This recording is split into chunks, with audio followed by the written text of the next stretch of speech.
마태복음 5장 21절로부터 32절까지 보면 여기는 두 단락이 있어요.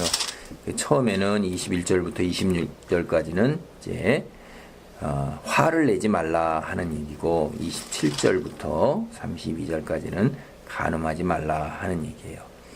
여기 이게 여기에 예수님께서 여기서 하시는 말씀이 이제 뭐냐면 우리가 율법이라는 것은 이게 겉으로 드러나는 행동이에요. 그러니까 마음의 동기를 잘 사실 몰라요. 그 겉으로 드러나는 외형적인 것만 잘 준수하기만 하면 물론 그것도 굉장히 어려운 거예요. 그것도 거의 쉽지 않은 일이지만 그것만 준수하면은 그래도 되는데 예수님께서는 그거보다 한 걸음 더 나아가셔가지고선 굉장히 어려운 수준의 말씀을 하셔요. 우리 내면에 보이지 않는 마음 속에 있는 그 동기까지, 그 숨겨진 마음까지도 하나님의 계명에서 어긋나지 않아야 된다는 얘기를 하세요.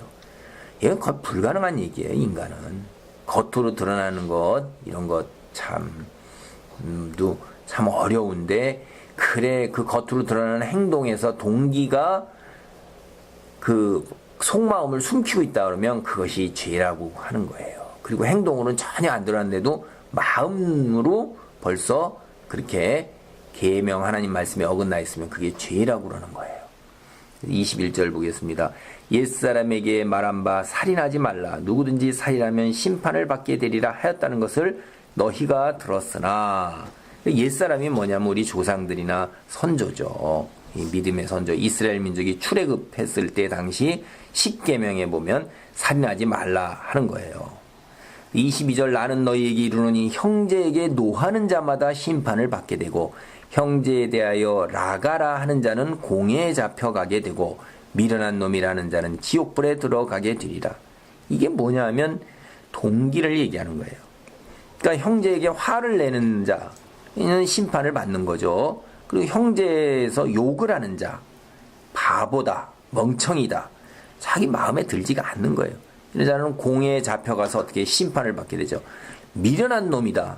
이게 사실 욕이겠어요. 그런데 이렇게 미련하다고 이렇게 모욕을 주는 것만 해도 구박을 주는 것만 해도 지옥불에 들어가는데 심판을 받쳐서 지옥불에 들어가는 거예요. 이게 노하는 자, 형제에 대해서 바보, 멍청이라는 자, 미련한 놈이라고 욕을 하는 자 이런 자는 어떻게 된다는 거예요. 다 하나님의 살인한 자와 똑같다는 거예요. 그러니까 이거는 동기에 해당되는 거예요.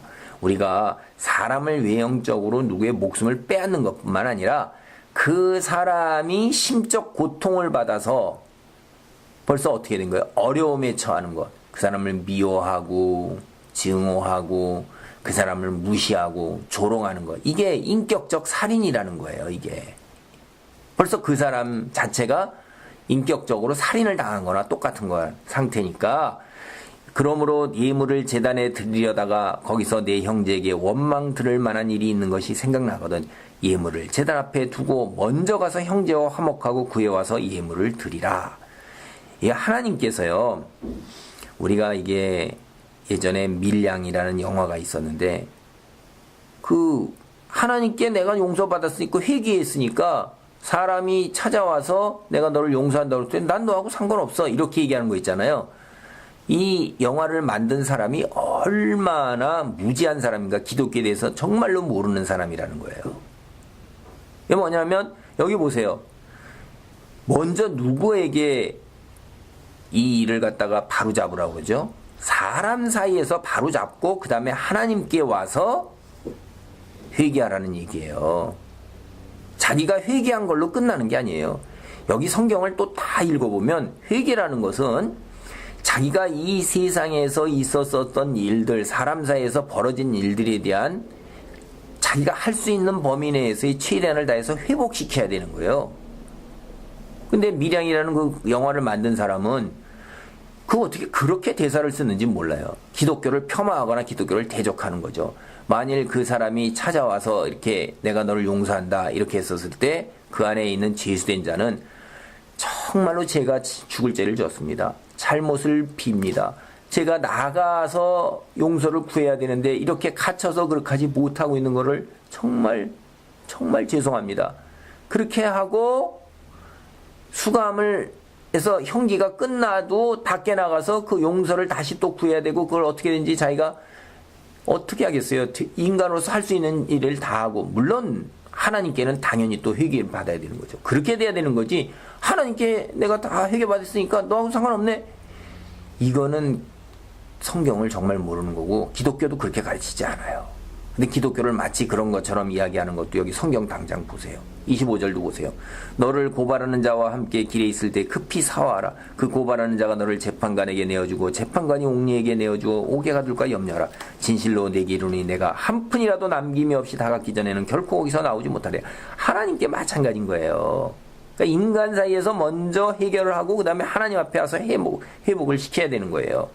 예, 참 안타까운 것들을 우리가 여기서 통해서 봅니다. 이 동기까지도 보시는 하나님 정말 우리는 여기 앞에 설 수가 없어요. 그 27절도 보세요. 간음하지 말라 했다는 것을 너희가 들었으나 나는 너희에게 이르노니 음욕을 품고 여자를 보는 자마다 마음에 이미 간음하였느니라.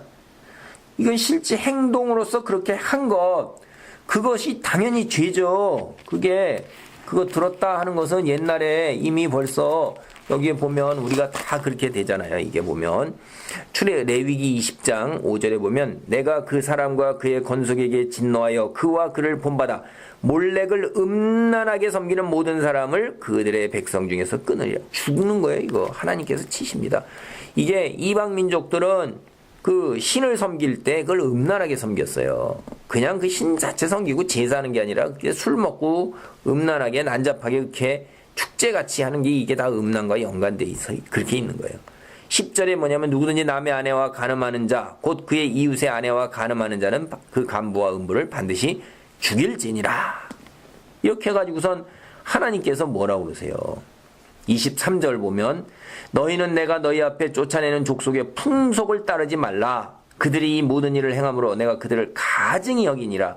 그들이 이 모든 일을 행한다는 게 그게 10절로부터 21절까지 말씀이 다 음란한 것들의 예를 들면서 하나님이 말씀하시는 거예요. 근데 이들은 풍속이 그래요. 이게 그러니까 26절 너희는 나에게 거룩할지어다 이렇게 하는 거예요. 나 여호와가 거룩하고 내가 또 너희를 나의 소유로 삼으려고 너희를 만민 중에서 구별하였습니다. 하나님께서는 우리가 육체적 존재가 돼서 짐승처럼 살지 말라고 그러는 거예요. 신과 같이 거룩한 성품을 담으라는 거예요. 그래서 그렇게 하는데 행위만뿐만 아니라 마음까지 동기까지를 얘기하시잖아요. 이게 얼마나 어려운 얘기입니까? 29절입니다. 만일 내 오른눈이 너로 실족하게 하거든 내버리라. 내 백체 중 하나가 없어지고 온몸이 지옥에 던져지지 않는 것이 유익하며 또한 만일 내 오른손이 너로 실족하게 하거든 찍어내버리라. 내 백체 중 하나가 없어지고 온몸이 지옥에 던져지지 않는 것이 유익하니라. 이게 실제로 눈이 보고서 음욕을 품었다가 눈을 뽑아버리고 오른손이 죄를 범했다고 해서 죄로 오른손을 잘라버리라는 얘기는 아니고 그러만큼 그렇게 이런 것들 죄에 대해서 이렇게 대항을 하라는 거예요. 죄가 또 그렇게 무섭다는 것을 갖다가 비유적으로 말씀하시는 거예요. 그리고 31절 32절 보면 하나님이 우리를 얼마나 이해하시고 아시는지 이렇게 말씀하셔요. 또 일러스되 누구든지 아내를 버리려거든 이혼 증서를 줄 것이라 했으나 나는 너에게 이르노니 누구든지 음행한 이유 없이 아내를 버리면 이는 그로 간음하게 하며 또 누구든지 버림받은 여자에게 장가드는 자도 간음함이니라. 태초에 하나님이 아담과 하와를 창조하시고 뭐라고 그러세요? 하나님이 세우셨으니까 부부되게 하셨으니 사람이 나누지 못할지냐. 사람은 헤어질 수가 없어요. 결혼을 하는 아내하고. 그런데 모세가 이혼 증서를 주고 헤어질 수 있는데 그게 어떨 때에 간음했을 경우에는 이혼 증서를 써서 그때 이혼을 할 수 있는데 그렇게 버림받은 여자에게는 누구도 장가들 수 없다. 그게 간음이다 이거예요. 하나님이 우리의 연약함을 아시고 여기까지도 이렇게 얘기를 하시는 거예요. 이런 것 같은 거를. 네. 이것이 우리가 사람이 살아가면서 우리의 가장 큰 걸림돌이 되는 것이 육체를 지닌 존재로서 오죽하면 이런 이야기를 하겠어요.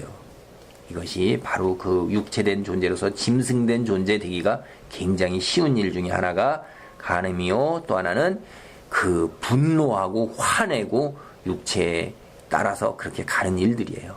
이런 유형을 여기서 얘기하고 계시는 거예요. 결론은 뭐냐면 짐승이 되지 말고 육체가 되지 말고 흙덩어리로 살지 말고 하나님께서 주신 영적 존재로 살아라 하는 이야기예요. 이 결론이 그 안에 머무는 축복이 있기를 바랍니다. 아멘.